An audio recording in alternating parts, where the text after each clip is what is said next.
I started the project by making this drawing at full scale and cut it out, and I could use that to trace around so that I could then cut out 6 of these boards on my bandsaw. Now I'm using these wide boards which were already glued together. I just simply bought them at Lowe's. They are normally used as shelves, but this is the cheapest way to get this amount of wood. I'm gluing up 3 boards together at a time, and I want them laminated like this because that will prevent movement rather than just having one wide board that can warp. Even though this wood isn't cheap, it's still a lot cheaper than buying hardwood, and unfortunately that means it's not the best wood for furniture, which is why I will end up painting this, and it's also a little bit harder to work with chisels.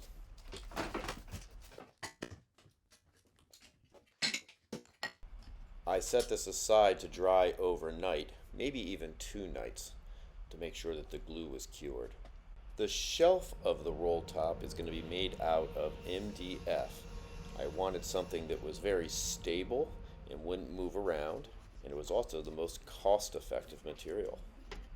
I'm creating a template that my router will be able to follow to make the side pieces all uniform. This is just a garbage piece of plywood that I literally picked out of the trash. So I just used my bandsaw to cut it roughly where I want it to be, and then I will use various sanding implements to get it exactly to the dimensions that I have on my piece of paper. The edges really need to be smooth, or any imperfections here will show up when I'm doing the routing.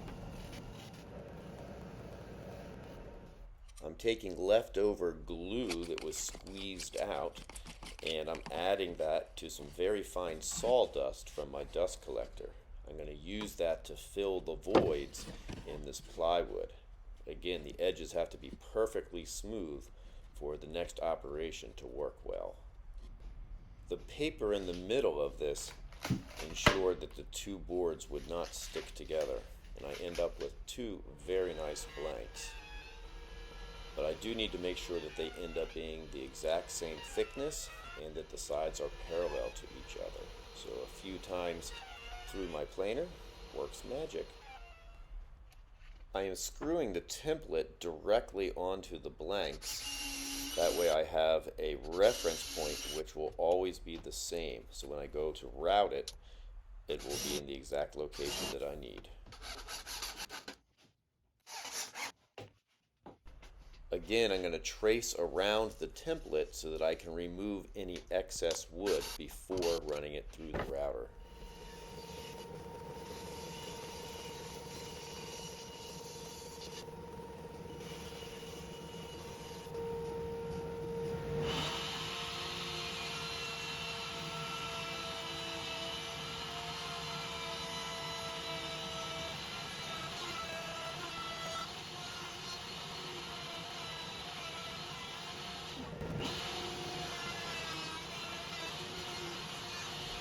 Now that I've used the template to create 2 uniform sides, I'm going to cut the template down on the top angle and on the bottom, creating a smaller template. I'm doing this because I need to use it again to create a groove on each one of those sides for the roll top to go in. The back curve of the template is the only original part left, so I'm using that as a reference as to where to put the template. Exact alignment is guaranteed by using the same screw holes. I had to do it in a couple of passes, each time changing the depth of the router bit.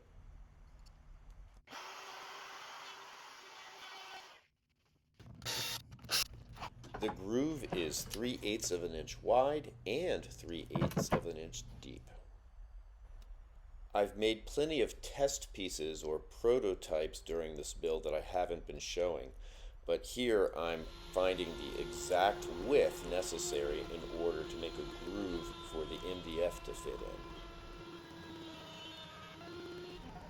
The groove on top is what will be accepting the MDF, while the track will run below the shelf. I need to square off the ends of the groove to accept the MDF. Unfortunately, using chisels in the soft wood is not the easiest thing. It tends to just compress the wood fibers rather than slicing through them. It's time for a dry assembly here just to make sure everything fits, and fortunately they do.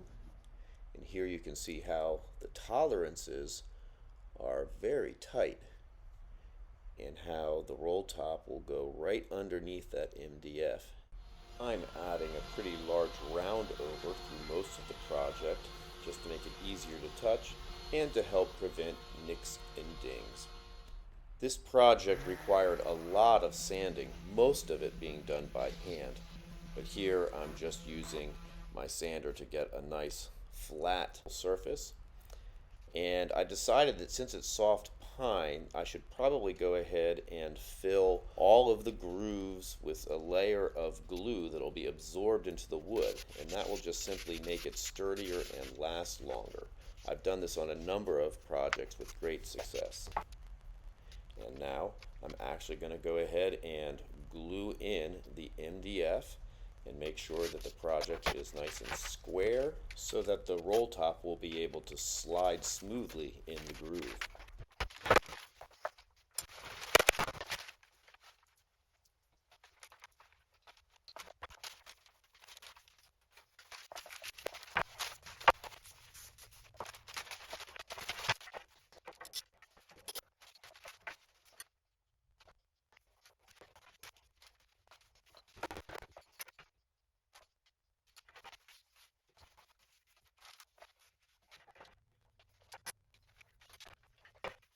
I'm raising up the project here so that I can wipe off the glue from underneath. I don't want that squeeze out to get into the other groove. I used select pine with the straightest grain I could find for the tambours. It's important that they don't warp once I've cut them, or else they won't fit together correctly. At this point, I'm cutting them all to the same length, and now I'm cutting them to the same width. From now on, the project has a lot of repetition, as I have to make 37 of these tambours exactly alike. So everything needs to be done 37 times. Off camera, I used the router to shape these boards to become caps for the MDF. It provides a little bit of strength and protects the front edges from chipping. The sides will be connected at the top with this cross piece, and that will really tie the whole piece together. Here I'm creating a notch to provide room for the lock mechanism to work. The cross member is made up of two boards glued together, providing extra strength.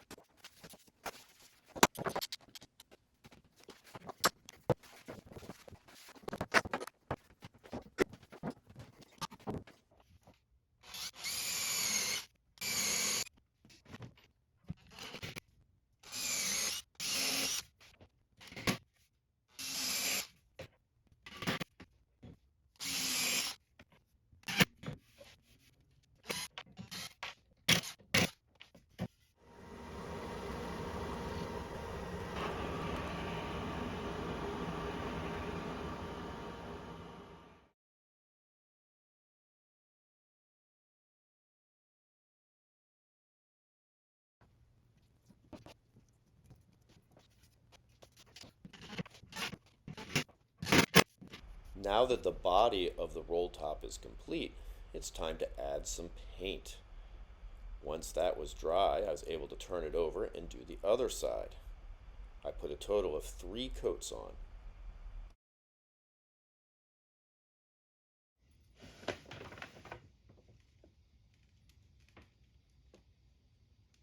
When I install this type of lock, I like to make sure that it is centered in the hole. To do this, I wrap tape around it until it's very snug, and that'll guarantee that it's in the center.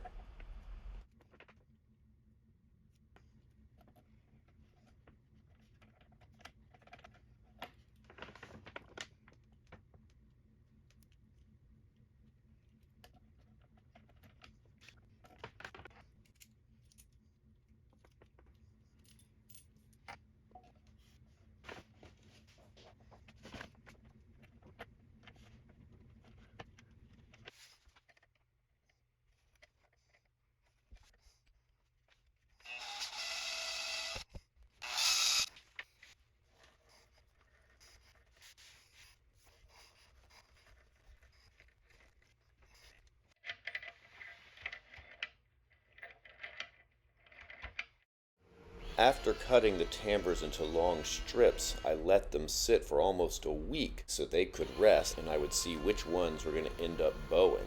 Fortunately, only a few bowed, so I was able to use almost all of the ones I had cut. I'm using the router to create a profile on each timbre that will allow them to sit on top of each other to provide strength. Roll tops are famous for this added strength, and here's the final shape I came up with. This will allow the timbres to bend in one direction, but not the other. Each end of the timbre is nibbled away to create a little tenon that will ride in the groove. I then had to round over each corner of the tenon so that it can make it around the sharp turns.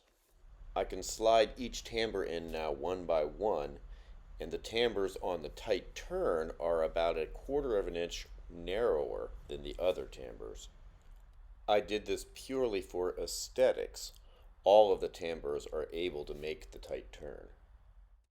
The first timbre is extra wide and leaves room to put in recessed handles. I used a dovetail bit that just happened to have the same angle that the timbre has when it approaches the locking mechanism. This creates a groove that's at an angle. Now I simply need to make a little mortise so that there is room for the lock to enter. I'm using the router to create the same profile that is on all of the other timbres. The only difference is I'll have a round over on the front of this one where it attaches to the locking mechanism. The Incra system allows me to make micro adjustments so that I can perfectly match the other timbres. I am applying a pre-stain conditioner because I will be staining all of the timbres a deep black. I gave them 2 coats of stain and 3 coats of a spray lacquer, which really made them look like ebony. I was not looking forward to making a jig to hold all the timbres for the glue up, but as it happens, my table saw crosscut sled is the perfect width for this. All I have to do is add a couple of shims and I'm good to go. So I'm adding the paper here just simply to protect the sled from the glue. I'm measuring from the edge of the sled so I can place a board perfectly perpendicular to the other ends of the sled. This is necessary to guarantee that all the timbres will be exactly straight with each other so that they won't bind in the slot. I am adding painter's tape to all of the areas that I don't want glue to stick. So this is primarily all around the perimeter so that the canvas will adhere to the wood, but not to the areas I don't want it.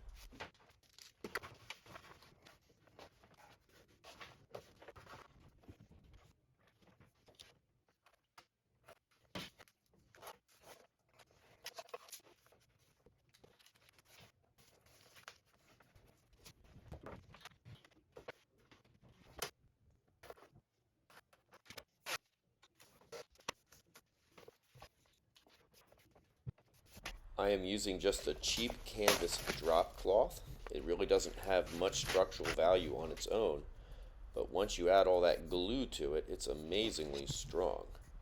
So I'm rough cutting it to the correct size here, and I did take it upstairs to iron it flat so the wrinkles aren't there, you can see. But I'm not sure that was necessary because all of the glue that I put on it pretty much was totally absorbed and probably would have gotten rid of those wrinkles. Unfortunately, I really wasn't sure how much glue to put on this because you do want to saturate the whole thing, but I think I went way overboard. Although honestly, I don't know how I would do it differently. There was a fair amount of glue that got in between the timbres, making it very hard to make them movable. I decided to roll it up like a burrito and unroll it kind of like a pie crust.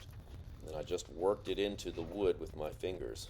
I was most concerned about making sure that the glue would adhere to the wood because it was really soaked into the canvas and I wanted to make sure that there was enough actually getting sucked up by the wood. I let it dry for over 24 hours And the backing was very, very hard. Pretty easy to work with. All I had to do was bend where the tape was and then cut it with a utility knife. And I cleaned it up a little bit by using a ruler after I got away the bulk of the material.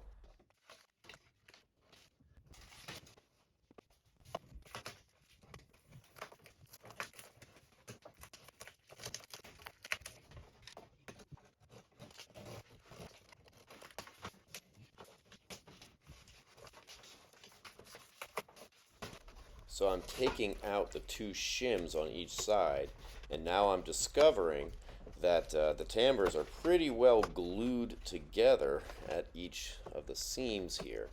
So I'm trying to work it really hard to get it to bend, and you can see I'm having some success, but it looks pretty flat in most places. So I ended up spending about an hour of my time forcing each one of the individual tambours to separate, and I spent a lot of time cleaning out the space in between each timbre as well. I'm just cleaning things up at this point, making sure that it looks nice and neat.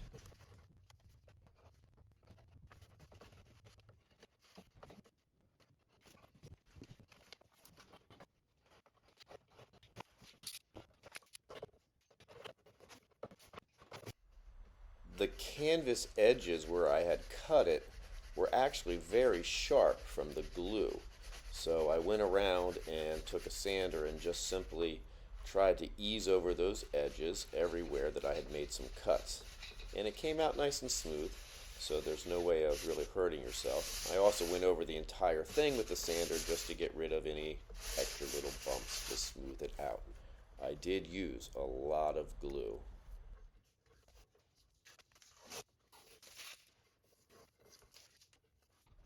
It's rather satisfying to be at the point where I can make the final installation of some of the hardware.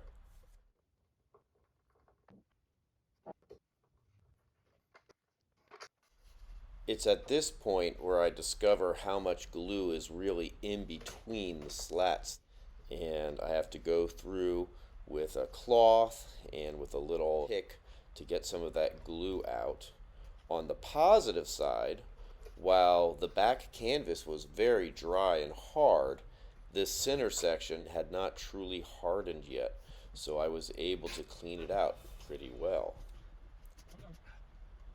So I decided to lay it flat again on the table and put some weight on it, this time with the canvas down, to kind of let it dry completely this time.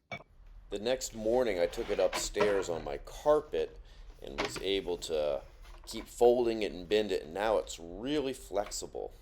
Although when it's upside down like this, you can see it lays totally flat. It really only bends in one direction.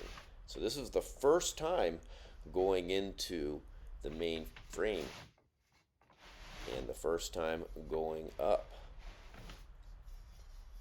At this point, it doesn't have any wax on the tenons, so that's something I did right after this, and now they move very smoothly.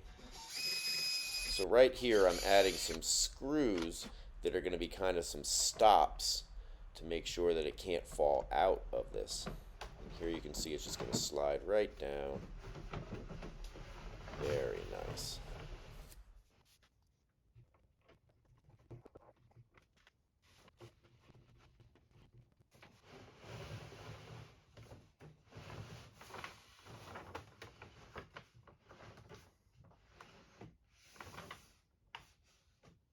With the piece upside down, now is an excellent time to add little strips of rubber that will keep it from sliding around on the desk. The rubber is just leftover Goodyear rubber from when I was waterproofing my deck. So it doesn't cost me anything, and it's nice and grippy. It's pretty heavy, but I was able to carry it up to the auditorium myself. Here you can see the soundboard with all of its wires sticking out the back. I had a student help me put it in, and here it is working for the first time. We will normally put a dust cover on top of it before locking it up, since the back is open. But I feel that the sound system is now safe and secure, and a number of teachers will have keys, as well as the principals, and some trusted tech crew. Thanks for watching.